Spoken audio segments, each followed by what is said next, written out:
The Miami sun was setting, casting a golden glow over the luxury beachside resort where I was kicking off my bachelorette party. This is it, I thought, trying to shake off the guilt brewing inside me. My last night of freedom. But freedom from what? A loving fiancé who'd do anything for me?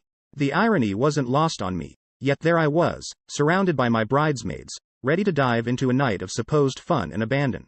The resort was buzzing with energy, people laughing, dancing, the air filled with the scent of salt and cocktails. That's when I met Lucas. He was like a character out of a movie, charming, with a reckless kind of allure that I found myself drawn to. "You're absolutely radiant tonight," he said, his voice smooth, eyes locked on mine. It was thrilling, dangerous, and I was caught up in the moment, letting myself be swept away by his adventurous spirit. One drink turned into several, and before I knew it, Lucas and I were stumbling into his hotel room, laughter fading into the background. The realization of what I was doing hit me too late. Michael, my fiancé, trusted me completely. He was probably at home, thinking about our future, while I was betraying him in the worst possible way. The guilt hit me like a freight train the next morning. I snuck back to my room, my heart pounding, dreading that my bridesmaids would notice my absence. But they were all asleep, oblivious to my late-night escapade. I let out a breath I didn't realize I was holding, but the relief was short-lived. My phone buzzed with a text from Lucas. "Last night was unforgettable.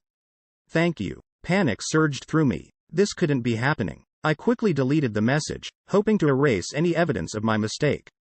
But the guilt remained, etched into my conscience. Returning home was like walking into a different world.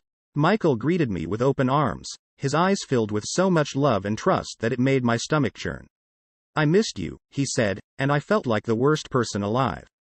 How could I have done this to him? To us? A week before our wedding, I overheard Michael talking about his bachelor party. "Just a quiet night with the guys," he said, and my heart sank even lower. There he was, planning a simple, honest night with his friends, while I couldn't even bring myself to complete the thought. The contrast between Michael's devotion and my betrayal was stark, unbearable. I had strayed, caught up in a moment of recklessness, and now I was living a lie. The guilt was suffocating, a constant reminder of the choice I made that night in Miami. As I looked into Michael's trusting eyes, I couldn't help but wonder, can I ever make this right? But deep down, I knew some mistakes were irrevocable, and this was one of them. The dress-fitting room was swamped with tulle and satin, my maid of honor buzzing around me, her excitement palpable. But I couldn't match her energy. My mind was elsewhere, haunted by memories of Miami, and she noticed. "Hey, you seem off today. Everything okay?" she asked, her brows knitting together in concern. I forced a smile. "Yeah, just wedding jitters, you know?" But the lie tasted bitter on my tongue. The next day at the office, a delivery guy walked in with a bouquet of flowers so large it nearly eclipsed him. My heart sank as he headed straight for my desk. "For you," my coworker chirped, placing the bouquet and an accompanying note in my hands. Lucas's handwriting stared back at me. Words of a night I wished to forget, weaving a heavy guilt around my heart. I looked around, panic setting in, and then, without thinking, I shoved the flowers into the trash. But not before another coworker, phone in hand, snapped a picture. "Who's the mystery man?" she teased, oblivious to the storm brewing inside me. It didn't take long for the photo to make its rounds on social media, a wildfire I couldn't control. And then, it reached the one person I hoped it never would, one of Michael's friends. The text came in like a bullet. "Hey, saw the flowers. Who's congratulating you?" My stomach twisted into knots. The lie formed quickly, a reflex born of desperation. "Oh, just some distant relative. Wedding stuff, you know?" But the lie did little to quell the storm. Michael confronted me that evening, his voice steady but his eyes searching.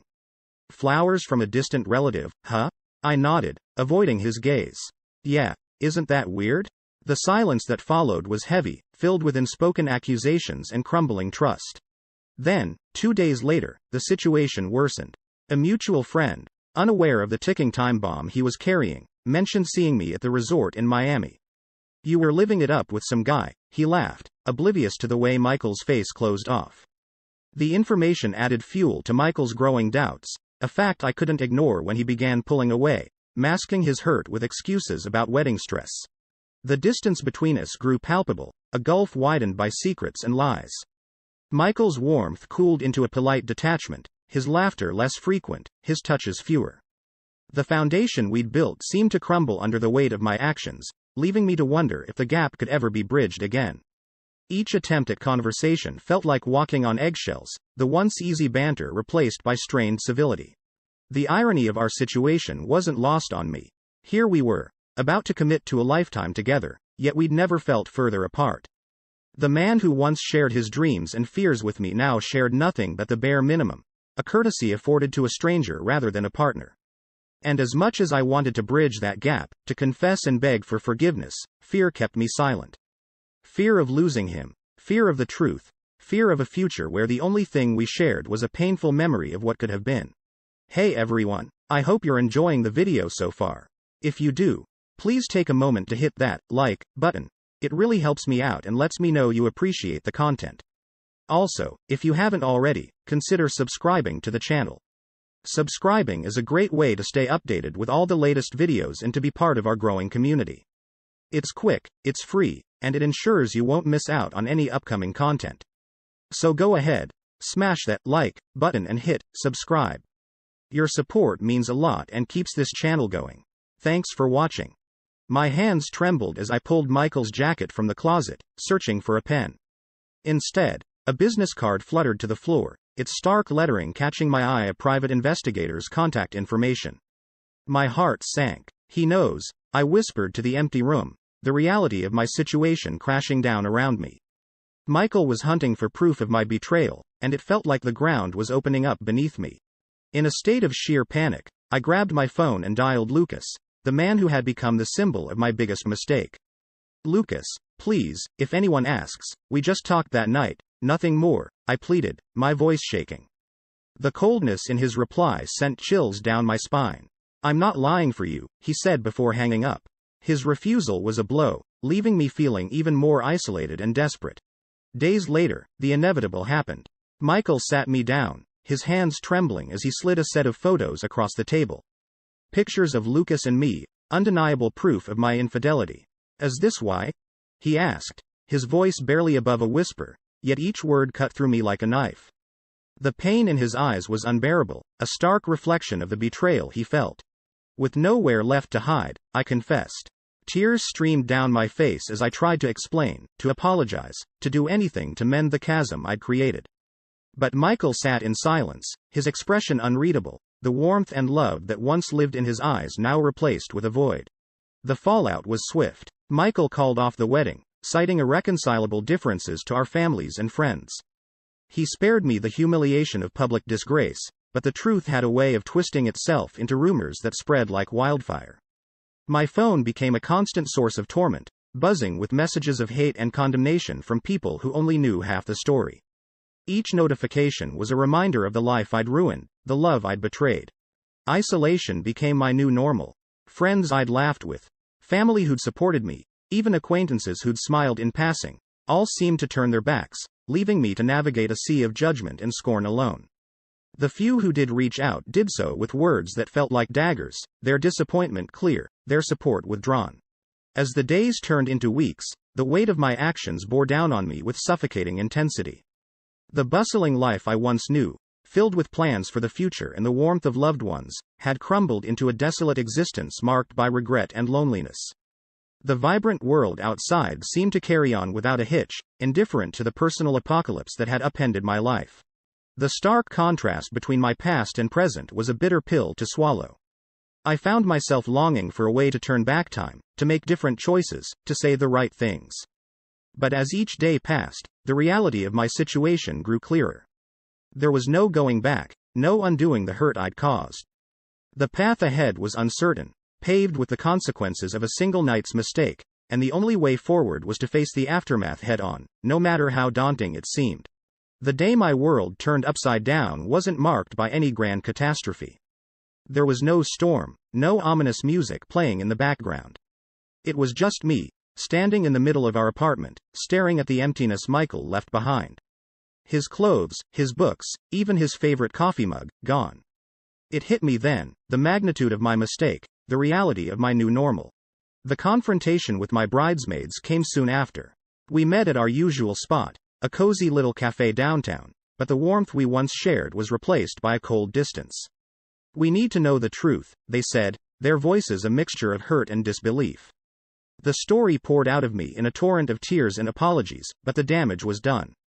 The women I considered my sisters turned their backs on me, their own sense of betrayal too deep to overlook. Coming home to face my parents was no easier.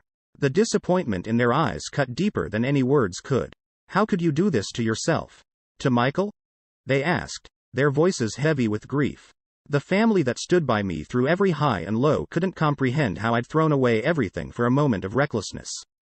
Their heartbreak was a reflection of my own, a mirror to the pain I'd inflicted not just on Michael, but on everyone who loved me.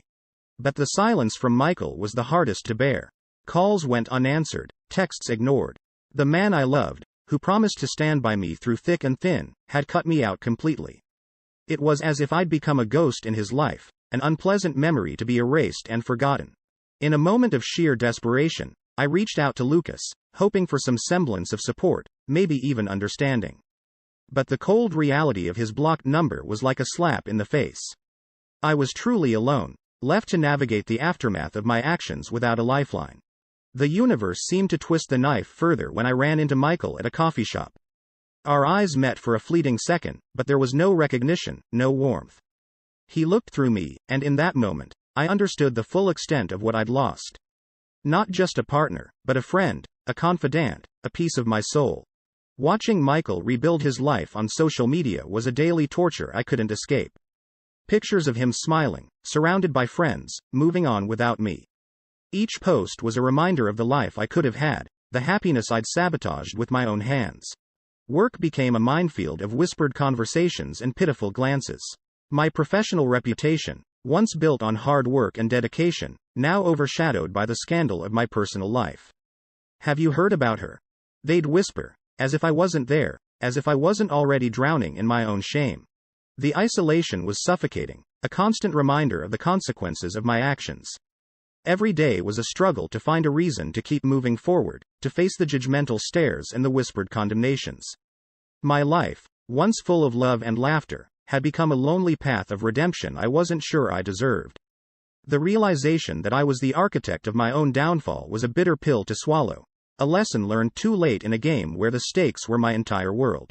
In the midst of my newfound solitude, I stumbled upon a letter tucked away in a forgotten corner of our apartment.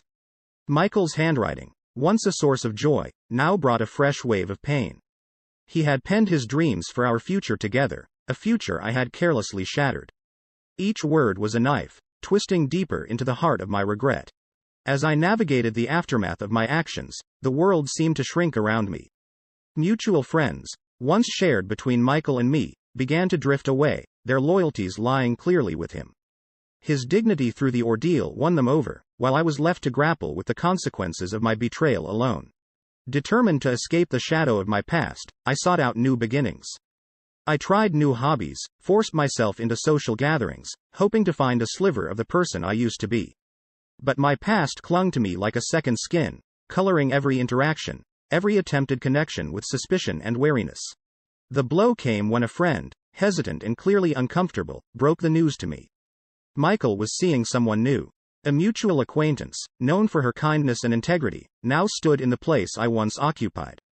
The news was a gut punch, a stark reminder of what I had lost and what I could never reclaim. Compelled by a sense of guilt and a desperate need for closure, I reached out to Michael's new partner. I wanted to apologize, to make amends, however possible. But the response was a polite refusal. "I appreciate your reaching out, but Michael's healing is my priority right now," she said, her voice firm yet kind over the phone. The conversation was brief, the finality of her words leaving no room for argument or hope of reconciliation. As if the universe hadn't finished with me, a final reminder of my folly arrived in the mail. The wedding venue, with its bill for the cancelled event, seemed to mock me. The costs, both financial and emotional, of my actions were laid bare, a tangible representation of a future I had squandered for a fleeting moment of folly. Attempting to move forward, I ventured back into the dating scene, only to find that my reputation preceded me. Whispers of my infidelity made rounds, turning what should have been fresh starts into dead ends. Potential partners were few and far between, Those who dared to show interest quickly dissuaded by the cautionary tale that was my past. Each day brought its own challenges, a constant battle between the desire to move forward and the weight of my past dragging me back. My actions had set into motion a series of events that I could neither control nor escape. The path to redemption was unclear, fraught with obstacles and reminders of the love and life I had once taken for granted. As I faced each day, the realization that some mistakes are too great to ever fully overcome loomed large, a shadow from which I could not escape. The day that should have been filled with laughter, love, and I-dos was instead spent in the echoing silence of my apartment. The calendar mocked me, the date circled in a now bitter red. It was supposed to be my wedding day.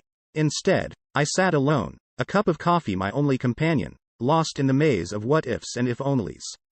The happiness I had so carelessly thrown away seemed like a distant dream, leaving a hollow ache in its wake. Later, scrolling through social media for some semblance of connection, I stumbled upon a post that stopped me cold. There, in my feed, was Michael, down on one knee in the very spot where our journey had begun. The caption read, "A new chapter," with her, his new girlfriend, beaming, her hand extended to show off the ring. The image was a stark reminder of the future I had lost, now happily claimed by someone else. Seeking solace, I turned to therapy, a weekly pilgrimage where I laid bare the tangle of guilt and regret that had become my constant companions. Why did I do it? I'd ask, over and over, hoping for some enlightenment, a way to forgive myself. But understanding my actions didn't erase the past, nor did it dull the ache of knowing the hurt I had caused. An unexpected test came in the form of a wedding invitation, a beautiful card that arrived with my name on it, a reminder of happier times from a former friend. The hope that it sparked was quickly doused when a follow-up message came, cold and clear. "Given your past, we think it's best if you don't attend." The rejection stung, another consequence of my actions, another bridge burned. Even my parents, my rocks, seemed to tread carefully around me, their support tinged with disappointment. "We just want you to learn from this," they'd say, their love unconditional yet cautious, as if afraid that one wrong move could send me spiraling down again. Their hope for my redemption was a fragile thing, a beacon I struggled to reach. The decision to move to a new city came from a desperate need to escape, to start anew where no one knew my name or my shame. But as I quickly learned, the past is a shadow that follows closely, unfazed by distance or time. Social media became the thread that connected my old life to my new, carrying whispers of my mistakes across the miles. In this new city, I found myself shrinking, my once outgoing nature replaced by a reserved caution. The fear of judgment, of being defined by a single mistake, colored my every interaction. I became a shadow of myself, wary of forming connections only to have them severed by the inevitable revelation of my past. Starting a new job brought a brief respite, a chance to prove myself in a fresh arena. But the reprieve was short-lived. A coworker, a transplant from my old city, recognized me. The whispers started anew, the story of my broken engagement a juicy tidbit in the break room, a scarlet letter I couldn't shed. Each day became a balancing act, a struggle to build a new life while the specter of my past loomed large. The journey of self-improvement and redemption was a solitary one, paved with setbacks and small victories. Amidst the judgment and the gossip, the hardest battle was with myself, learning to forgive the person in the mirror, to believe in the possibility of a future unmarred by the mistakes of the past. The day I decided to volunteer for community service was the day I chose to take a step forward, however small. It was my attempt to claw back some sense of self-worth, to try and make amends to a universe I felt I had wronged. Maybe this is where I start to make things right, I told myself, pulling on the volunteer vest like it was armor against my own self-doubt. It was there, amidst stacks of donated goods and the hustle of other volunteers, that I met Anna. She was a force of nature, her laughter ringing loud and her hands always moving. But it was her story that struck a chord deep within me. Like me, she had navigated the treacherous waters of betrayal and come out the other side. "It doesn't define you," she said, her eyes holding a mix of pain and resilience. In her, I found an unexpected ally, someone who understood the jagged path I was walking. But healing isn't linear. The anniversary of what would have been my wedding day loomed large, a ghost of a date that brought with it a tsunami of sadness. Memories of the happiness I thought I'd have flooded back, overwhelming me with a sense of loss so profound it felt physical. It was supposed to be my forever, I whispered to the empty room, the weight of what I'd destroyed settling heavy on my chest. And then, as if the universe wanted to twist the knife a little deeper, Michael's wedding photos surfaced online. There he was, the picture of happiness, his smile bright and his new wife radiant by his side. The contrast between his joy and my ongoing struggle was stark, a reminder of the life I could have had, of the love I'd squandered. Each image was a window into a world where I no longer belonged, a narrative I had written myself out of with my actions.